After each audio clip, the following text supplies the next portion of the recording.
अस्सलाम वालेकुम रहमतुल्लाह। आई होप्स आप सब लोग ठीक ठाक होंगे। Welcome to another class of entrepreneurship.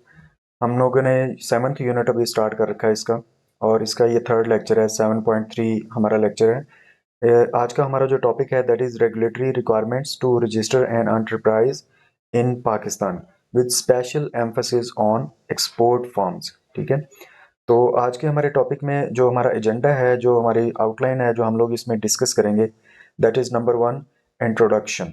हम लोग इसका इंट्रोडक्शन लेंगे और उसके बाद हम लोग steps involve in registration of export form. हम लोग ये डिस्कस करेंगे कि जब हमने एक एक्सपोर्ट फॉर्म को रजिस्टर करवाना होता है तो उसके कौन कौन से स्टेप्स हैं, क्या क्या हमें जो तरीकाकार है वो अपनाना होगा। अच्छा, इसमें सबसे पहले तो ये देख लें कि ये जो एक्सपोर्ट फॉर्म लिखा हुआ है, एक्सपोर्ट फॉर्म, सिर्फ एक्सपोर्ट फॉर्म की हम लोग डिस्कशन नहीं यहाँ पर करेंगे। हम लोग ऐसी फॉर्म की रजिस्ट्रेशन के बारे में डिस्कस करेंगे जो ना सिर्फ with in the boundaries of the country goods अपनी सेल कर रही है, बल्कि दूसरे मुल्कों में भी सेल कर रही है। यानी कि सिर्फ एक्सपोर्ट वाली बात नहीं हो रही यहाँ पर। हम उसके दोनों मतलब रजिस्ट्रेशन चेक करेंगे, फर्म की दोनों रजिस्ट्रेशन चेक करेंगे कि अगर पाकिस्तान के अंदर अंदर, एक मुल्क के अंदर अंदर अगर आपने अपनी प्रोडक्ट सेल करनी है तो उसके लिए कहाँ कहाँ से रजिस्ट्रेशन करवानी पड़ेगी, कौन कौन से इदारे हैं जहाँ से रजिस्ट्रेशन होती है। और फिर हम ये भी देखेंगे कि अगर वही फर्म जो है, वही हमारा बिजनेस प्रोडक्ट अपनी दूसरे कंट्रीज को भी सेल करता है, यानी कि एक्सपोर्ट करता है, तो उसके लिए मज़ीद कौन कौन सी रजिस्ट्रेशंस चाहिए होंगी, कौन कौन से इदारे हैं जहाँ से हमें रजिस्ट्रेशन हासिल करनी पड़ेगी। ठीक है, यानी कि अगर पाकिस्तान के अंदर बिजनेस करते हैं तो हम लोगों को कहाँ कहाँ से रजिस्ट्रेशन करवानी पड़ेगी, और अगर पाकिस्तान से बाहर किसी दूसरे मुल्क को भी हम चीज़ें बेचना शुरू करना चाहते हैं तो फिर उसके लिए कहाँ कहाँ से हमें रजिस्ट्रेशन चाहिए होगी। दोनों किस्म की रजिस्ट्रेशन हम लोग इसमें डिस्कस करेंगे। तो इस टॉपिक में basically registering an enterprise in Pakistan, specially an export focus firm, involves adhering to specific regulatory requirements. अगर आपने एक ऐसे एंटरप्राइज की रजिस्ट्रेशन करवानी है जो पाकिस्तान में गुड्स बेच रहा है प्लस वो एक्सपोर्ट भी अगर करना चाहता है, तो उसके लिए हमें कौन कौन सी कानूनी रिक्वायरमेंट्स हैं जो हमें पूरी करनी होंगी, वो हम इस टॉपिक में सीखेंगे। ठीक है, तो सबसे पहला जो स्टेप है उसमें नंबर 1 जो हमें that is choosing a business structure. सबसे पहले तो आपने बिजनेस स्ट्रक्चर जो है वो आपने अपना चूज करना है। यानी कि आपने देखना है कि आप जो बिजनेस स्टार्ट करने जा रहे हो वो आपने सोल प्रोप्राइटरशिप जो बिजनेस है वो स्टार्ट करना है, या आपने पार्टनरशिप जो बिजनेस है वो स्टार्ट करना है, या आपने कंपनी जो है वो स्टार्ट करनी है, क्योंकि तीनों की रजिस्ट्रेशन की रिक्वायरमेंट्स डिफरेंट है। सो फर्स्ट ऑफ ऑल आपने अपनी बिजनेस का जो स्ट्रक्चर है वो आपने सेलेक्ट करना है। अगर आप सोल प्रोप्राइटरशिप सेलेक्ट करेंगे तो आप, हमने पिछले लेक्चर्स में भी ये डिस्कस कर रखा है कि सोल प्रोप्राइटरशिप जो है ये basically simplest form of the business है, यानी कि सबसे आसान है ये बिजनेस, और सबसे कदीम भी इसको कहते हैं, सबसे पुराना। यानी कि दुनिया में जब बिजनेस स्टार्ट हुए थे तो उसमें ये जो सोल प्रोप्राइटरशिप है ये सबसे पहले स्टार्ट हुआ था। और इसके लिए no need for company registration, यानी कि इस बिजनेस को अगर आप रजिस्टर करवाना चाहते हैं तो इस बिजनेस की अपनी कोई रजिस्ट्रेशन नहीं है, यानी कि आप इसको एज ए बिजनेस बिजनेस को अपने को रजिस्टर नहीं करवा सकते। ठीक है, only a national tax number, NTN जिसको हम बोलते हैं, NTN national tax number is required. यानी कि आपने सिर्फ और सिर्फ इसकी रजिस्ट्रेशन अगर आपने करवानी है तो सिर्फ आपको एनटीएन नंबर चाहिए, और वो एनटीएन नंबर जो है वो आपको एफबीआर से मिल जाता है। एफबीआर मतलब फेडरल बोर्ड ऑफ रेवेन्यू, वहां से आपको सिर्फ मिल जाता है। कंपनी की रजिस्ट्रेशन की तरह इसकी रजिस्ट्रेशन नहीं होती, as a separate legal entity, यानी कि इसकी रजिस्ट्रेशन नहीं होती। ठीक है, दूसरी चीज है पार्टनरशिप। अगर आप पार्टनरशिप का बिजनेस स्टार्ट करना चाह रहे हैं, अब पार्टनरशिप क्या होती है ये हम पिछले लेक्चर्स में डिस्कस कर चुके हुए हैं। पार्टनरशिप का मतलब है कि कम से कम आप दो या दो से लेके 20 तक, पाकिस्तान में 2 से 20 तक लोग मिलके काम कर सकते हैं। यानी कि दो लोग मिल जाएं, 4 5 6 10 12 16 20 मिलके लोग काम कर सकते हैं। अगर वो मिलके ऐसे लोग काम करते हैं तो वो जो बिजनेस होता है दैट इज पार्टनरशिप।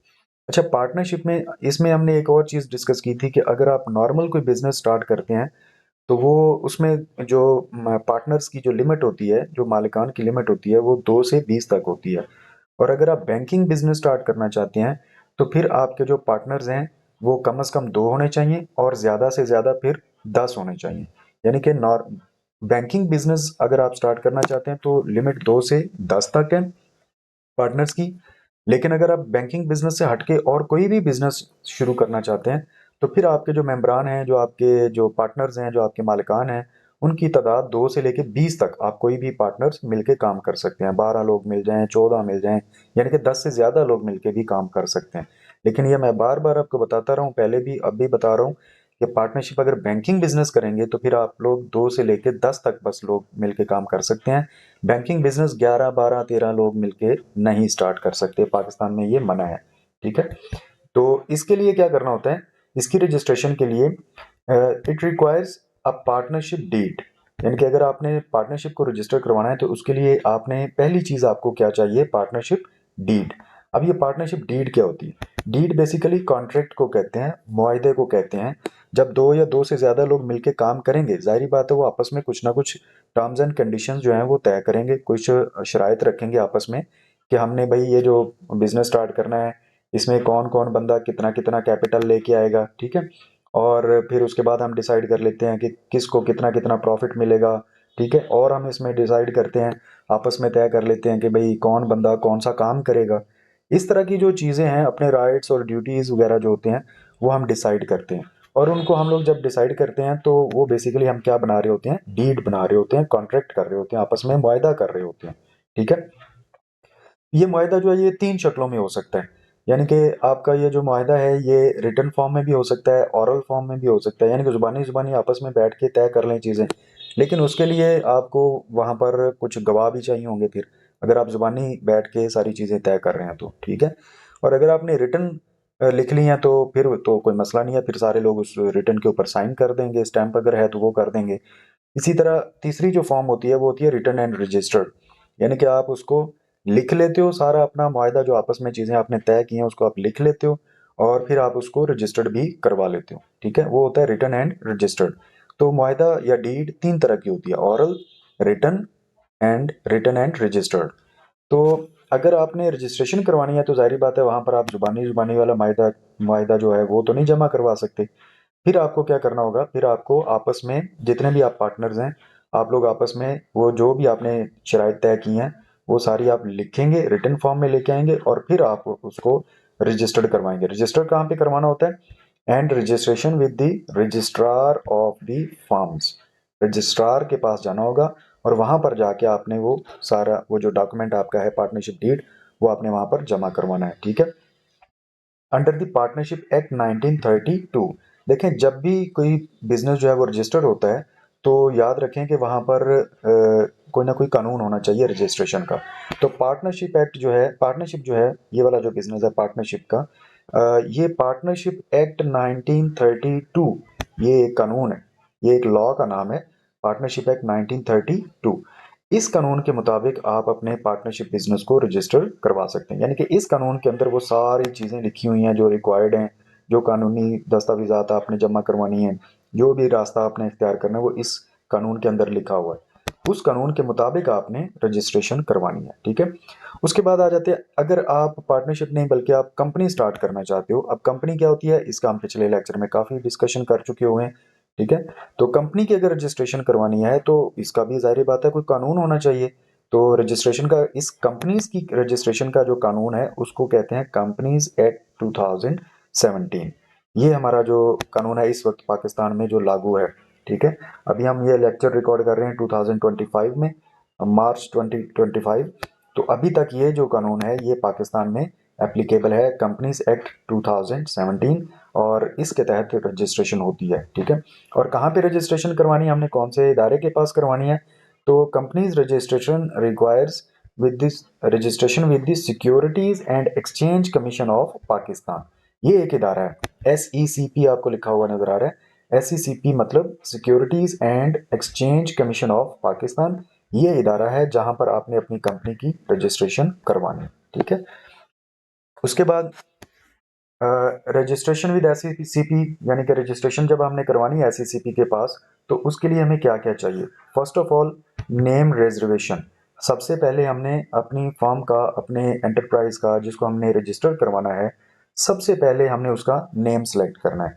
और आपको पता है कि ये जो नेम है दैट शुड बी यूनिक, वो यूनिक होना चाहिए, किसी और बिजनेस के साथ आपकी कंपनी का नेम मैच नहीं होना चाहिए। ठीक है, यानी कि आप कोई ऐसा नाम नहीं रख सकते जो पहले से किसी और एंटरप्राइज ने, किसी और बिजनेस ने रखा हुआ है और उन्होंने रजिस्टर्ड करवाया हुआ है। ठीक है, अच्छा, अब ये जो आपने नाम आपने जो सिलेक्ट करना है, that name should be submit online application. आपने ऑनलाइन एप्लीकेशन जमा करवानी है, और ऑनलाइन एप्लीकेशन के लिए ये देखें, एक ई सर्विसेज पोर्टल, एससीसीपी की वेबसाइट पे एक ई सर्विसेज पोर्टल के नाम से एक पोर्टल है, वहाँ पर आपने एप्लीकेशन, ऑनलाइन ही एप्लीकेशन आपने सबमिट करवानी है।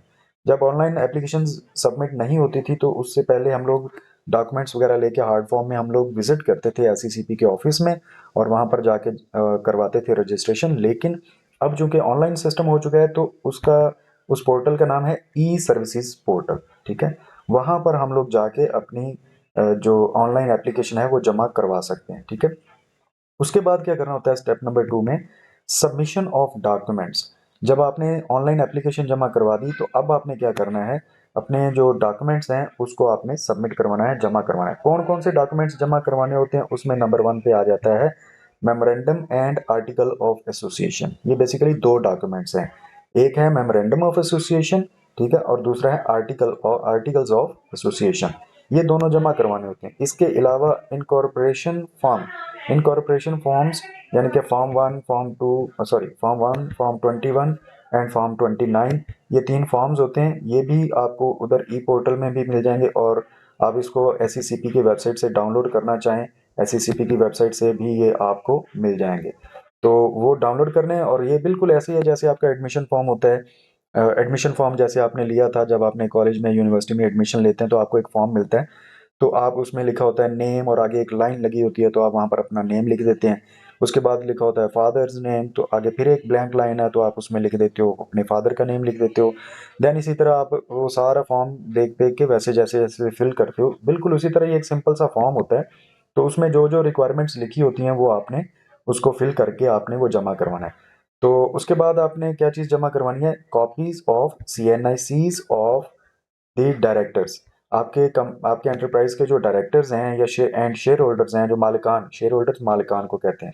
ठीक है, जो आपकी कंपनी के शेयर होल्डर्स हैं या कंपनी के जो आपके, और जो कंपनी के डायरेक्टर्स हैं, इन दोनों की शनाख्ती कार्ड की कॉपियां जो हैं वो आपने सबमिट करवानी होती हैं। ठीक है, तो देखिए कौन कौन सी चीज़ें हो गई, memorandum of association, articles of association, form 1, form 21 and form 29, और उसके बाद आपके कंपनी के जो डायरेक्टर्स हैं प्लस आपकी कंपनी के जितने भी शेयर होल्डर्स हैं, उन सब की जो CNIC की कॉपीज होती हैं, शनाख्ती कार्ड की कॉपीज, वो आपने जमा करवा देते हैं। ठीक है, ये जब आप जमा करवा देते हैं तो फिर क्या होता है, सर्टिफिकेट ऑफ इनकॉर्पोरेशन जो है वो आपको मिल जाता है। पहले वो आपका ये सारे डॉक्यूमेंट्स जो हैं वो चेक किए जाएंगे, और जब ये सारे डॉक्यूमेंट्स चेक किए जाएंगे तो उसके बाद आपको ये सर्टिफिकेट ऑफ इनकॉर्पोरेशन जो है वो मिल जाएगा।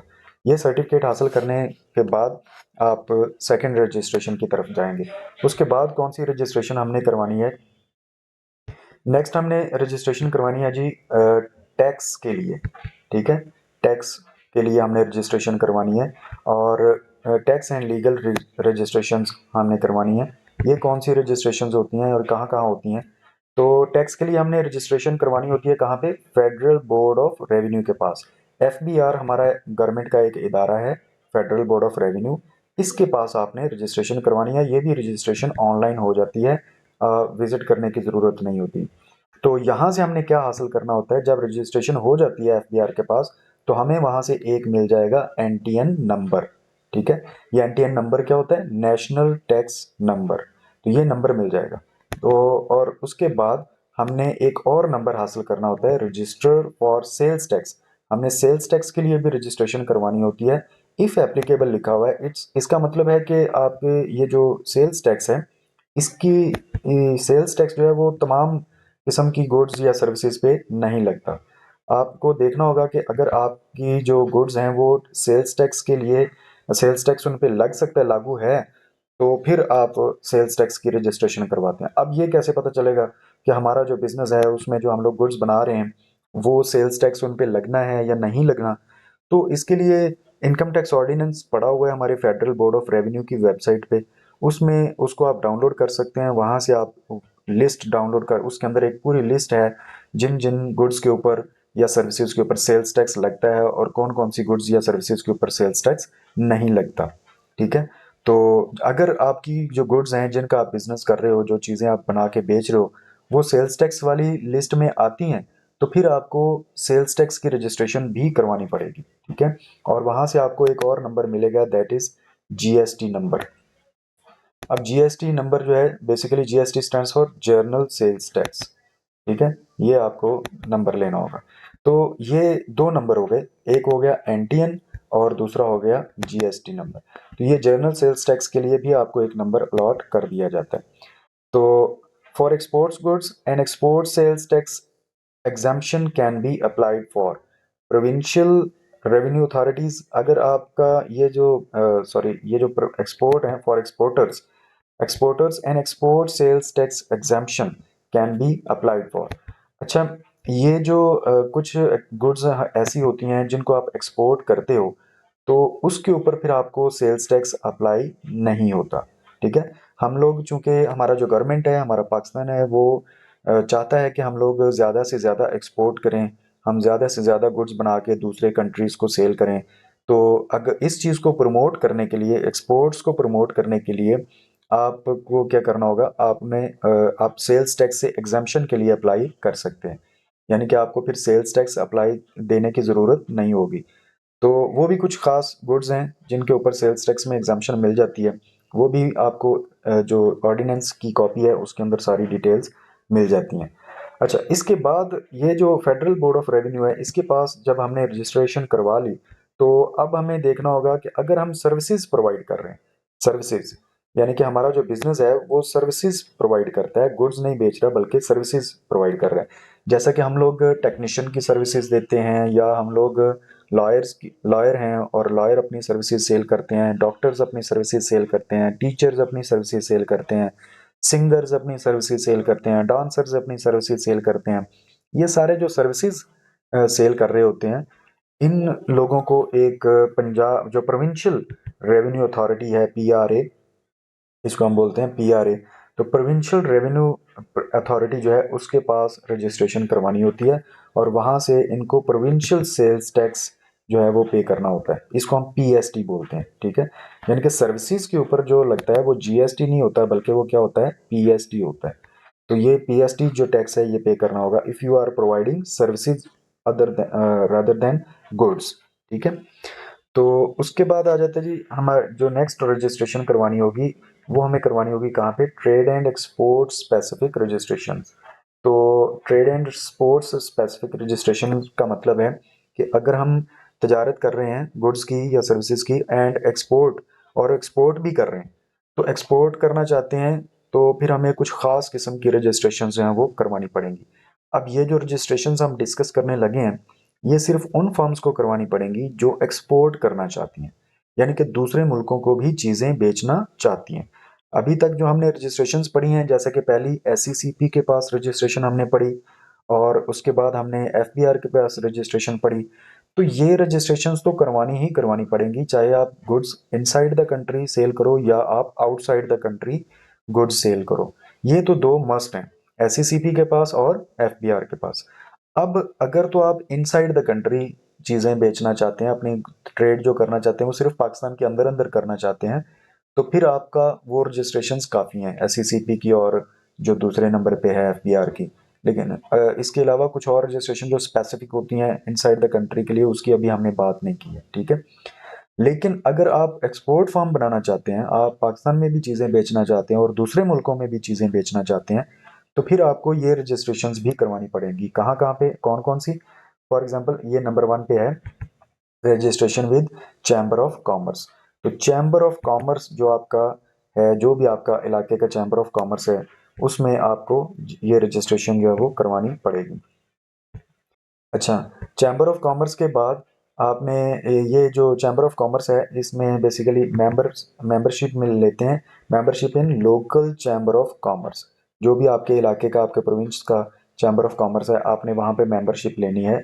और ये industry is mandatory for exporters, तो ये मेंबरशिप लेना ज़रूरी है, मस्ट है। आपको इसका मेंबर बनना पड़ेगा चैम्बर ऑफ कॉमर्स का, अगर आप एक्सपोर्ट करना चाहते हैं तो, यानी कि आप दूसरे मुल्कों को चीज़ें बेचना चाहते हैं तो। लेकिन अगर आप सिर्फ पाकिस्तान में चीज़ें बेचना चाहते हो तो फिर आपको चैम्बर ऑफ कॉमर्स की मेंबरशिप लेने की ज़रूरत नहीं है, ज़रूरी नहीं है, ठीक है। अच्छा जी, अब यहाँ पर चैम्बर ऑफ कॉमर्स में जब आपने रजिस्ट्रेशन करवानी है तो उसके लिए आपको क्या क्या चीज़ें रिक्वायर्ड होंगी। रिक्वायर्ड डॉक्यूमेंट्स कौन कौन से होंगे, उसमें नंबर वन है NTN सर्टिफिकेट। अभी हमने जो थोड़ी देर पहले बात की है कि आपने FBR के पास जब रजिस्ट्रेशन करवाई तो वहाँ से आपको NTN नंबर मिल जाएगा। और इसके अलावा बिजनेस रजिस्ट्रेशन डॉक्यूमेंट्स आपको रिक्वायर्ड होंगे, यानी कि SECP के पास जो आपने रजिस्ट्रेशन करवाई थी वहाँ पर आपको सर्टिफिकेट ऑफ इनकॉर्पोरेशन मिला था, वो सर्टिफिकेट आपको रिक्वायर्ड होगा। और इसके अलावा आपके बिजनेस का जो बैंक है उसकी स्टेटमेंट चाहिए होगी। आपका जो एंटरप्राइज है वो उसका आपने ज़ाहिर बात है अकाउंट खुलवाया होगा बैंक में, तो वहाँ पर जो अकाउंट की जो बैंक स्टेटमेंट है वो आपको बैंक से मिल जाएगी जहाँ पर आपने अकाउंट ओपन करवाया है, वो बैंक स्टेटमेंट जो है वो रिक्वायर्ड होगी। ये डॉक्यूमेंट्स जो हैं ये हम जमा करवाएंगे कहाँ पे, चैम्बर ऑफ कॉमर्स में, तो वहाँ से हमें उनकी मेंबरशिप मिल जाएगी। चैम्बर ऑफ कॉमर्स की मेंबरशिप लेने के बाद registration with trade development authority of Pakistan, यानी कि TDAP, यहाँ पर हमें रजिस्ट्रेशन करवानी पड़ेगी। तो registration with trade development authority of Pakistan, TDAP के रजिस्ट्रेशन के लिए हमें क्या क्या चीज़ें चाहिए होंगी। Number one NTN, number two SECP का रजिस्ट्रेशन सर्टिफिकेट जो हमें वहाँ से मिला था, सर्टिफिकेट ऑफ इनकॉर्पोरेशन की मदद से की शक्ल में। और हमें यहाँ पर क्या चाहिए, चैम्बर ऑफ कॉमर्स की मेंबरशिप। अब देखें, अगर आपने TDAP में रजिस्ट्रेशन करवानी है तो उसके लिए आपको चैम्बर ऑफ कॉमर्स में पहले रजिस्ट्रेशन करवानी पड़ेगी। अगर चैम्बर ऑफ कॉमर्स में रजिस्ट्रेशन नहीं होगी तो TDAP वाले आपको रजिस्ट्रेशन नहीं देंगे, क्योंकि उनकी रिक्वायरमेंट्स में लिखा हुआ है कि आप चैम्बर ऑफ कॉमर्स वाला जो सर्टिफिकेट है मेंबरशिप का वो सबमिट करवाओ। तो ये रजिस्ट्रेशन हमने करवानी है। ये याद रखें कि ये जो चैम्बर ऑफ कॉमर्स की रजिस्ट्रेशन है प्लस ये जो TDAP की रजिस्ट्रेशन है, ये हमें तभी रिक्वायर्ड है अगर हम लोग एक्सपोर्ट करना चाहते हैं तो, ठीक है। और उसके बाद हमें और क्या चीज़ें चाहिए, एक्सपोर्ट डॉक्यूमेंट्स कुछ होते हैं, एक्सपोर्ट डॉक्यूमेंट्स वो हमें रिक्वायर्ड होते हैं।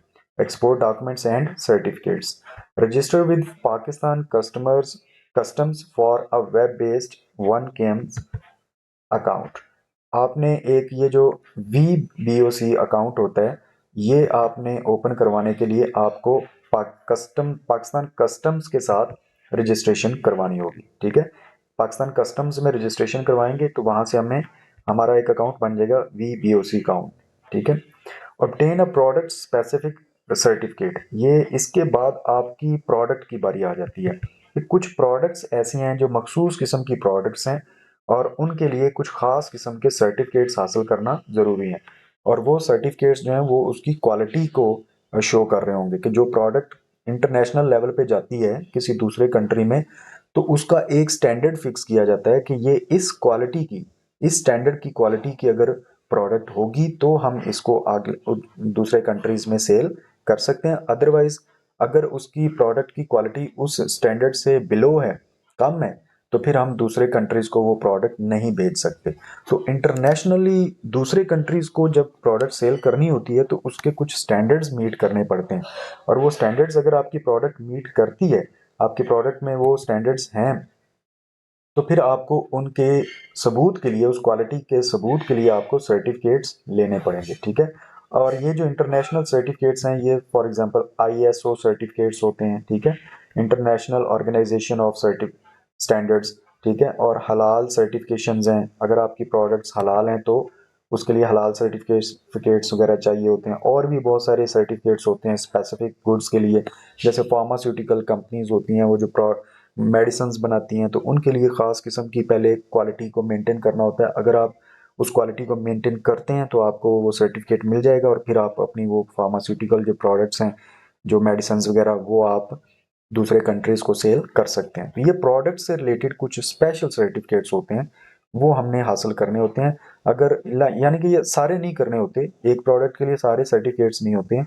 कुछ प्रोडक्ट्स के लिए आईएसओ सर्टिफिकेट ही चल जाता है और कुछ प्रोडक्ट्स के लिए हलाल सर्टिफिकेट लेना पड़ता है। ठीक है, तो ये डिपेंड करता है कि प्रोडक्ट कौन सी है, किस किस्म की प्रोडक्ट है, तो उस किस्म का सर्टिफिकेट जो है वो लेना होता है। समटाइम एक प्रोडक्ट के ऊपर एक से ज़्यादा किस्म के सर्टिफिकेट्स भी लेने होते हैं। तो ये हमें देखना होगा कि हम कौन सी प्रोडक्ट जो बना रहे हैं, जो हम एक्सपोर्ट करना चाह रहे हैं, उसके लिहाज से हम देखेंगे कि कौन सा हमें सर्टिफिकेट्स रिक्वायर्ड है। तो ये सारे रिक्वायरमेंट्स हमने पूरी करनी है। अच्छा, उसके बाद आ जाते हैं number 5, bank account and financial compliances. यानी कि अब हमने बैंक अकाउंट जो है वो भी ओपन करना है और फाइनेंशियल कंप्लायंसेस, कुछ फाइनेंशियल माली तौर पे कुछ हमारे कुछ फाइनेंशियल लॉज हैं जो कि हमारे पाकिस्तान में एसबीपी यानी कि स्टेट बैंक ऑफ पाकिस्तान ने बनाए हुए हैं, ताकि कोई किसी किस्म की स्मगलिंग वगैरह ना हो, कोई पैसों का जो मुल्क में पैसा आ रहा है और जा रहा है उसका सारा रिकॉर्ड रखा जाए, ताकि पता हो कि फॉरेन रिजर्व्स कितने आ रहे हैं और कितने पाकिस्तान से पैसे जा रहे हैं। ये सारी डिटेल्स वगैरह रखने के लिए स्टेट बैंक ऑफ पाकिस्तान ने कुछ रूल्स बनाए हुए हैं और उनको हमें कंप्लाई करना पड़ता है, उनको फॉलो करना पड़ता है। तो उसके लिए हमें क्या रिक्वायर्ड है? Open a bank account, open a business bank account. यानी कि आपका जो बिजनेस है उसके नाम पे अपने बैंक में, किसी भी बैंक में आप एक अकाउंट ओपन करवाएंगे। ठीक है, और याद रखें कि ये जो अकाउंट ओपन करवाना है ये एंटरप्राइज के नाम पे होना चाहिए। और फॉर एग्जांपल अगर आपकी कंपनी का नाम एबीसी कंपनी है तो आप एबीसी कंपनी के नाम का अकाउंट ओपन करवाएंगे, आप अपने नाम का अकाउंट ओपन नहीं करवाएंगे। ठीक है, और फिर क्या करना होता है? फिर एक्सपोर्टर्स जो हैं, यानी कि आप लोग जो मालिकान हैं बिजनेस के, must provide the bank with details of export transactions. यानी कि आपने वो जिस बैंक में आपने अकाउंट ओपन करवाया है उस बैंक को आपने अपनी एक्सपोर्ट ट्रांजैक्शन की तमाम डिटेल्स देनी होती हैं। यानी कि आपने जो बिजनेस में चीज़ें आपने बाहर भेजी हैं, दूसरे मुल्क को आपने सेल की हैं, उसकी सारी डिटेल आपने अपने बैंक को जमा करवानी है। वो क्यों जमा करवानी होती है? ताकि बैंक जो है वो एसबीपी जो हमारा स्टेट बैंक ऑफ पाकिस्तान है, वो हर एक चीज़ का रिकॉर्ड रखना चाहता है कि मुल्क में कितना ज़र मुबादला आया, यानी कि कितना पैसा आया है दूसरे कंट्री से। तो उस वो हम जब ये वाले ट्रांजैक्शन के डॉक्यूमेंट्स देंगे अपने बैंक को, तो वो बैंक वहाँ से देख लेगा कि कितने रुपए की या कितने डॉलर्स की चीज़ें आपने दूसरे मुल्क को बेची हैं और उसके बदले में कितने डॉलर या कितने रियाल या कितने दिरहम आपके मुल्क में आए हैं। तो वो सारी डिटेल जब बैंक को मिलेगी, बैंक उनको रिकॉर्ड करेगा कि इतने दिरहम या इतने रियाल या इतने डॉलर्स पाकिस्तान में आए हैं। तो वो जब बैंक रिकॉर्ड करेगा तो वो रिकॉर्ड ऑटोमेटिकली हमारा जो स्टेट बैंक ऑफ पाकिस्तान है, जो सारे बैंकों का हेड है, पूरे पाकिस्तान के बैंक्स का हेड है, वहाँ पर ये चीज़ जो है ये पहुँच जाएगी, ये सारी डिटेल एसबीपी के पास पहुँच जाएगी। इस तरह जो एसबीपी है वो अपने पास रिकॉर्ड बना रहा होता है कि मुल्क में कितना ज़र मुबादला मौजूद है। तो ये भी हमने काम करना है कि हमने बैंक अकाउंट ओपन करवाना है और उसके बाद हमने फाइनेंशियल जो रूल्स हैं, ये फाइनेंशियल कंप्लायंसेस हैं, इनको हमने फुलफिल करना है। और फाइनेंशियल कंप्लायंसेस में ये चीज़ है कि हमने अपनी ट्रांजैक्शन, जो एक्सपोर्ट की ट्रांजैक्शन हुई है हमारी, उसका सारी डिटेल जो है वो हमने अपने बैंक में जमा करवाना है, ये हमारे लिए ज़रूरी है। अच्छा जी, उसके बाद नंबर 6 पे आ जाएं। फिर हमने कौन सी रजिस्ट्रेशन लेनी है? एक EHS कंप्लायंस होती है, ये भी हमने कुछ रूल्स हैं, कुछ लॉज हैं, इनको भी हमने फॉलो करना होता है। ये EHS से क्या मुराद है? E stands for environment, environmental, and H stand for health and S stands for safety। ठीक है, environment हमारा नहीं खराब होना चाहिए, उसके लिए हमें कमिटमेंट करनी होगी, और हेल्थ से रिलेटेड हमारी प्रॉब्लम्स नहीं आनी चाहिए हमारी प्रोडक्ट की वजह से, हमारे एंटरप्राइज की वजह से, और सेफ्टी भी हमने करनी है। ये कुछ कंप्लायंसेस हैं, कुछ हम रूल्स हैं वो हमने फॉलो करने हैं। इफ़ रिक्वायर्ड आगे लिखा हुआ है, यानी कि सारी प्रोडक्ट्स, हर किस्म की प्रोडक्ट के लिए EHS कंप्लायंसेस ज़रूरी नहीं होते। कुछ ऐसे बिजनेसेस हैं जहां पर हमें ये EHS को फॉलो करना होता है। ठीक है, तो to comply with environmental health, to comply with environmental, health and safety measures, obtain NOC, no objection certificates, NOCs हमें लेने होंगे, no objection certificates from relevant environmental protection agencies. जो भी रेलिवेंट प्रोटेक्शन एजेंसीज हैं, यानी कि हेल्थ केयर वाली जो एजेंसीज हैं, उनसे हमें अलग से सर्टिफिकेट लेना होगा, और एनवायरमेंटल वाली जो एजेंसीज हैं उनसे हमें अलग से सर्टिफिकेट लेना होगा, और जो सेफ्टी रिक्वायरमेंट्स वाली एजेंसीज हैं उनके लिए हमें अलग से उस रेलिवेंट जो भी एजेंसी है वहाँ से हमें सर्टिफिकेट लेना होगा। और ये तब लेना होगा कि अगर हमारा बिजनेस जो है that is involves in industrial production. अगर हमने कोई इंडस्ट्री लगाई हुई है, ठीक है, तो इंडस्ट्री बना लगा के हम कोई प्रोडक्ट अगर बना रहे हैं, तो फिर हमें एनवायरनमेंट का भी ख्याल रखना होगा, हेल्थ का भी ख्याल रखना होगा, लोगों की भी और अपने कस्टमर्स की भी और अपने जो भी हमारे एम्प्लॉयज़ हैं उनकी भी, और सेफ्टी मेजर्स जो है उनको भी हमें देखना होगा। और ये सब कुछ तब करना होगा अगर हमारा जो बिजनेस है वो कोई इंडस्ट्री लगा के चीज़ें बना रहा है। ठीक है जी। अच्छा जी, labour and employ related registrations, number 7 पे आ गए हम लोग।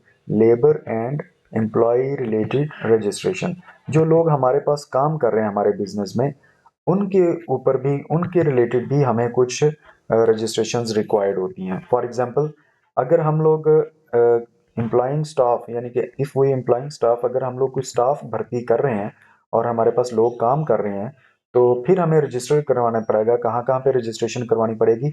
एक हमें रजिस्ट्रेशन करवानी होगी EOBI, employees old age benefits institution. यानी कि आपको पता है कि जब लोग 60 साल की उम्र में पाकिस्तान में पहुंचते हैं तो वो अपने काम से रिटायर होते हैं, ठीक है। तो जब रिटायर होते हैं तो उनको एक लमसम, एक इकट्ठी एक रकम दी जाती है। तो वो रकम कहाँ से दी जाती है? वो यहाँ से मिलती है।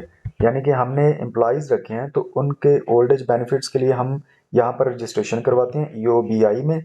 और फिर क्या होता है, जब हम लोग पे कर रहे होते हैं, एम्प्लॉय को सैलरी दे रहे होते हैं हर महीने, तो उसकी सैलरी में से एक छोटी सी अमाउंट जो है वो डिडक्ट हो जाती है, काट ली जाती है, और वो हम लोग सारी जो अमाउंट है वो जमा करवाते हैं EOBI में। हर महीने वो जमा होती रहती है, जमा होती रहती है, ठीक है। और साथ में हमारा जो बिजनेस है वो भी कुछ कंट्रीब्यूशन देगा, यानी कि जितनी पैसे उसके काटे जाएंगे एम्प्लॉय के, उतने या उससे आधे, ये मुख्तलिफ चीज़ों पे डिपेंड करता है कि आप किस चीज़ के पैसे काट रहे हो। तो वो कंट्रीब्यूशन जो है, साथ में हमारा बिजनेस भी कुछ ना कुछ कंट्रीब्यूशन दे रहा होता है। तो दोनों रकमें मिला के EOBI जो होता है उसमें जमा करवाई जाती हैं। तो उससे क्या होता है, वो जमा होती रहती हैं, हर महीने जमा होती रहती हैं, और जब वो बंदा रिटायर होता है, 60 साल की उम्र में पहुंचता है, तो उसको फिर इकट्ठे पैसे दे दिए जाते हैं। और भी बहुत सारी ऐसी चीज़ें होती हैं जो कि employees old age benefit institution EOBI की रजिस्ट्रेशन में फॉल करती हैं। लेकिन हमारा वो फिलहाल चूंकि टॉपिक नहीं है तो हम उसमें डिटेल में नहीं जाएंगे कि कौन कौन सी जो बेनिफिट्स हैं वो फिर मिलते हैं एम्प्लॉयज़ को। तो उसके बाद हमें SSI के पास भी एक रजिस्ट्रेशन करवानी होती है। SSI stands for social security institution. इसके पास भी हमें रजिस्ट्रेशन करवानी होती है ताकि वर्कर की वेलफेयर के लिए। और सोशल सिक्योरिटी इंस्टीट्यूशन में आपने देखा होगा कि लोग फैक्ट्रीज में काम करते हैं, उनको एक कार्ड मिला होता है, और उस कार्ड की बेस पे वो अपना इलाज मुख्तलिफ हॉस्पिटल्स में फ्री करवा रहे होते हैं। तो वो इसकी वजह से ही हो रहा होता है, ठीक है। ये मैंने जस्ट एक एग्जांपल दी है, और भी इसमें काफ़ी सारी होती हैं, जैसा कि अगर कोई एम्प्लॉय इंजर्ड हो जाता है, ज़ख्मी हो जाता है, तो उसके लिए उसको कोई कंपनसेशन मिलती है। ऐसी जो फ़ायदे होते हैं एम्प्लॉयज़ के लिए, उनके लिए हमें सोशल सिक्योरिटी इंस्टीट्यूशंस के पास रजिस्ट्रेशन करवानी होती है। उसके बाद आ जाएं अदर परमिट्स एंड लाइसेंसेस, यानी कि अभी तक हमने जितनी भी रजिस्ट्रेशन डिस्कस की हैं उनसे हटके कुछ कंप्लायंसेस होती हैं, कुछ लाइसेंसेस होते हैं, कुछ परमिशंस होती हैं, वो हमें लेनी होती हैं। For example, if you deal in some special goods like food, अगर आप कुछ खास गुड्स हैं जैसा कि फूड हैं, जैसा कि खाने वाली चीज़ें जो होती हैं, और फार्मास्यूटिकल्स हैं, या टेक्सटाइल की चीज़ें हैं, जैसे टेक्सटाइल की चीज़ों का मतलब है जैसे कपड़ा है, ठीक है, देन यू मस्ट गेट। तो अगर आप इन चीज़ों में डील कर रहे हो, इन चीज़ों में, तो फिर आपको लाइसेंसेस लेने पड़ेंगे। कहाँ से लाइसेंस लेना पड़ेगा? PSQCA से लाइसेंस लेना पड़ेगा। ये चीज़ें आप दूसरे मुल्कों को नहीं भेज सकते जब तक आपके पास ये वाला लाइसेंस नहीं है, ठीक है। और ये PSQCA क्या चीज़ है? Pakistan, P stands for Pakistan standards and quality control authority, ठीक है, PSQCA। इधर से हमें एक लाइसेंस लेना पड़ेगा, सर्टिफिकेट लेना पड़ेगा। और certificates from relevant commerce authorities like ministry of commerce, sorry ये मिनिस्ट्री ऑफ कॉमर्स, ये पूरा लफ्ज़ नहीं लिखा हुआ, माजरत इसके लिए। मिनिस्ट्री ऑफ कॉमर्स, ये जो कॉमर्स का लफ्ज़ यहाँ पर लिखा हुआ है ये एक्चुअली ये इसके साथ है, इसके साथ, ठीक है। तो मिनिस्ट्री ऑफ कॉमर्स, तो हमें सर्टिफिकेट लेना पड़ेगा relevant authorities like ministry of commerce से, हमें ये सर्टिफिकेट लेना पड़ेगा। तो ये सर्टिफिकेट्स वगैरह हासिल करके फिर हम अपनी गुड्स जो हैं वो एक्सपोर्ट कर सकते हैं। ले जी, अभी तक हमने जितना सारा पढ़ा है उसकी हम लोगों ने एक समरी हमें बनाई है, वो हम देख लेते हैं कि जो अभी तक इस पूरे लेक्चर में डिस्कस हमने किया है वो क्या था। तो सबसे पहला स्टेप ये था कि हमने डिसाइड करना है कि कौन सा बिजनेस स्ट्रक्चर है, सोल प्रोप्राइटरशिप है, पार्टनरशिप है या कंपनी है। फिर हमने देखा कि हमें फिर रजिस्ट्रेशन करवानी पड़ेगी एक SCCP के पास, और उसके बाद हमें FBR के पास रजिस्ट्रेशन करवानी है, ताकि वहाँ से सेल्स टैक्स की रजिस्ट्रेशन का नंबर हासिल किया जा सके और NTN नंबर यानी कि नेशनल टैक्स नंबर हासिल किया जा सके। उसके बाद हमने अगर एक्सपोर्ट करनी है तो फिर हमें चैम्बर ऑफ कॉमर्स और TDAP के पास रजिस्ट्रेशन करवानी पड़ेगी, और फिर हमने ओपन करवाना पड़ेगा एक बैंक अकाउंट, ताकि वो फाइनेंशियल जो कंप्लायंसेस हैं उनको फुलफिल किया जा सके। और फिर SBP की जो एक्सपोर्ट रेगुलेशंस हैं, एक्सपोर्ट से मुतल्लिक जो रेगुलेशंस हैं, रूल्स हैं, उनको हमें फॉलो करना होगा। और ऑब्टेन प्रोडक्ट स्पेसिफिक सर्टिफिकेट्स हमने पढ़े कि कुछ हमें कुछ ऐसी खास प्रोडक्ट्स होती हैं जिनके लिए कुछ खास सर्टिफिकेट्स होते हैं, वो हमें हासिल करने होंगे। जैसे हमने अभी थोड़ी देर पहले ही बात की है, लाइक फूड और क्लॉथ्स टेक्सटाइल इंडस्ट्री की चीज़ें हैं, ठीक है। और हमें एक VBOC अकाउंट ओपन करवाना होगा फॉर कस्टम क्लियरेंस, ठीक है। कस्टम क्लियरेंस के लिए VBOC अकाउंट ओपन करवाना होगा। ये हमने सारा कुछ इस लेक्चर में सीखा है। अगर आपका इसके अलावा कोई क्वेश्चन है तो यू कैन आस्क, और आप कमेंट्स में भी पूछ सकते हैं, और आप व्हाट्सएप पे भी पूछ सकते हैं। कोई भी आपको जो भी चीज़ आपको क्लियर ना हो सकी हो वो आप पूछ सकते हैं। आई होप कि आप लोगों को सारी चीज़ें समझ आ गई होंगी। Thank you very much. अल्लाह हाफिज़।